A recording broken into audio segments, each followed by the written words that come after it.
Imagine for a moment that you were reincarnated as an animal, specifically a cat.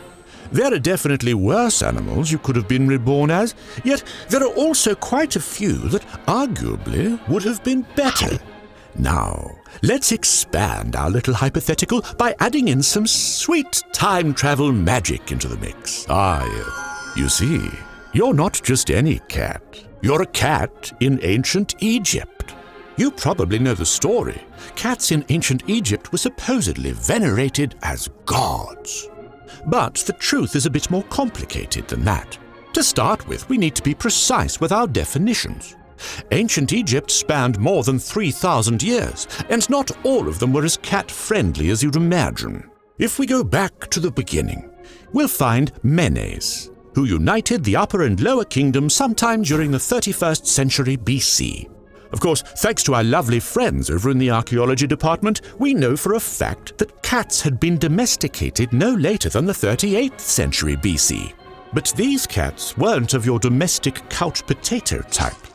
No, these were working cats that spent their days hunting rodents. Life's not fair, is it? You see, I will never be Pharaoh. And you shall never see the light of day. Spit that thing out, Pharaoh. Whoops-a-daisy, wrong franchise. Now, where were we? Yes. They were descended from the African wildcat, the ancestor of all domestic cats today. You see, the current theory is that the African wildcat self-domesticated itself. It would keep the fertile fields of the Nile rodent-free, and in exchange, the ancient Egyptians would let it stay around, first in their villages, and eventually in their homes. It certainly wasn't a bad life for a cat, but it was far from sacred veneration. This business-like relationship would continue for at least another 1,000 years, when we get to see the first depiction of a cat in ancient Egyptian art.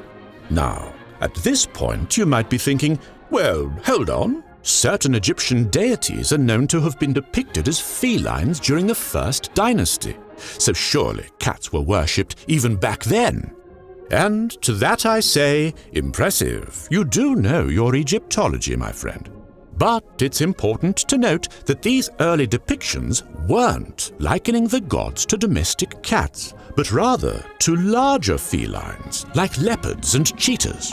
Bastet, for example, was originally portrayed with the head of a lioness.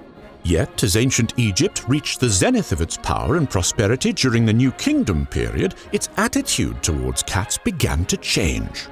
By the 22nd dynasty, Bastet had morphed from a warlike lioness to a gentler cat-like goddess. Her cult became a mainstay among the pharaohs, who began keeping cats as proper pets. Now, these cats were no mere rat hunters. They were divine manifestations of Bastet, dressed in gold, adorned with jewelry and ritually revered. And when these royal cats passed, they were afforded the great honor of mummification. Yeah, I'd like to go for the brains out the nose, and I'd like a couple of these marbles for my eyes. Of course, your cattiness. This trend became a status symbol among Egyptian elites, and over the next millennium we see an explosion in the number of cat mummies and statues.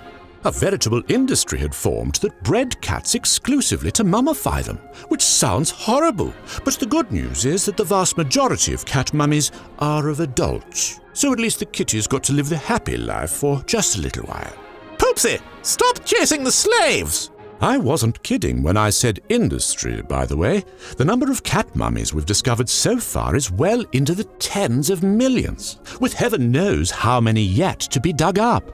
Interestingly enough, this practice continued even after the Egyptians were conquered by our good Greek friend Alexander the Great and his general Ptolemy, who would eventually establish his own pharaonic dynasty after Alexander's death. Cat breeding and veneration became even more prevalent during Ptolemaic Egypt because for some reason the Greeks thought that cat mummies were medicinal and could cure various illnesses.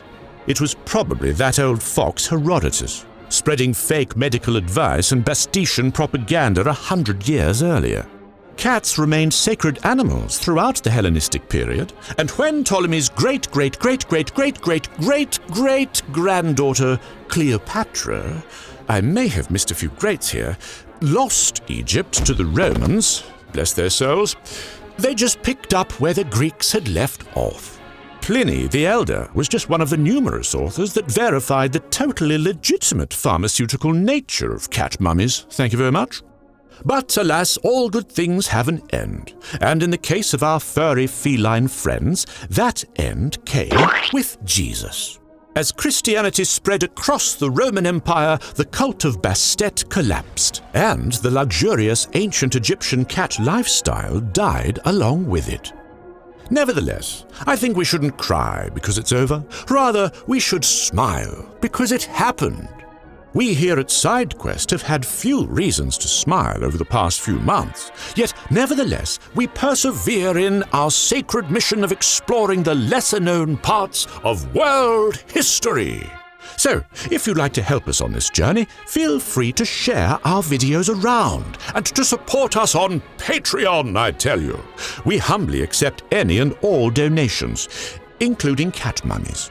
Anyhow, we shall hear each other again in an indeterminate amount of time for the next playfully perfect episode of SideQuest.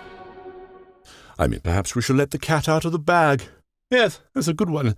Cat, the bag, it's a cliché thing, yeah.